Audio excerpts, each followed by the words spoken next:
ಯಾರ್ಯಾರಂದ್ರೆ ನಮ್ಮ ತಂಗಿ, ನಮ್ಮ ಮಮ್ಮಿ ಮಕ್ಕೊಂಡ್ಬಿಟ್ಟಿದ್ದಾರೆ ನೋಡ್ರಿ.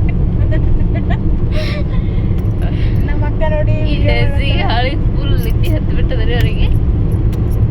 ಆದರೂ ಪರವಾಗಿಲ್ಲ. ನಮ್ಮ ತಂಗಿ ಕೆಲಸ ಇಲ್ಲ, ಮೊಬೈಲ್ ಹಿಡ್ಕೊಂಡಿರ್ತಾಳ್ರಿ. ಎನಿ ಟೈಮ್ ಮೊಬೈಲ್ ಏನು ಮೊಬೈಲ್ನಾಗ ಬರೋದು, ಲೈವ್ನಾಗ ಹೋಗೋದು, ಮೊಬೈಲ್ನಾಗ ತಗೋದು, ಲೈವ್ನಾಗ ಬರೋದು, ಇಷ್ಟಕ್ಕೆ ಗೊತ್ತಿರೋದು. ಆದ್ರೂ ಮುಂಬೈ ಮಸ್ತ್ ಅದ ರೀ. ನೀವು ಒಂದ್ಸಲ ಬರ್ರಿ ನೋಡ್ರಿ ಮುಂಬೈ ಹೆಂಗದ. ಸೀರೆಗಳು ಮಸ್ತ್ ಅವ ರೀ. 35 ರೂಪಾಯಿ ಒಂದು ಸೀರೆ, 10 ರೂಪಾಯಿಗೆ ಒಂದು ಡ್ರೆಸ್ ಇಲ್ಲಿ ನೋಡ್ರಿ ನೀವು. ಸೀರೆ ದುಕಾನ ಎಷ್ಟು ಮಸ್ತ್ ಮಸ್ತ್ ಅವ. ವೇಟ್ ಮಾಡು. ಕಾಣಿಸಲಾಗ್ಯದ ಇಲ್ಲಿ ಒಂದು ಊರಿಲಿ ಕಾಣಿಸಲಾಗ್ಯವ್ರಿ. ಅಲ್ಲಿ ಒಂದು ಶಾಪ್ ಆಗೇನ್ರಿ 35 ರೂಪಾಯಿ ಸೀರೆ, 50 ರೂಪಾಯಿ ಡ್ರೆಸ್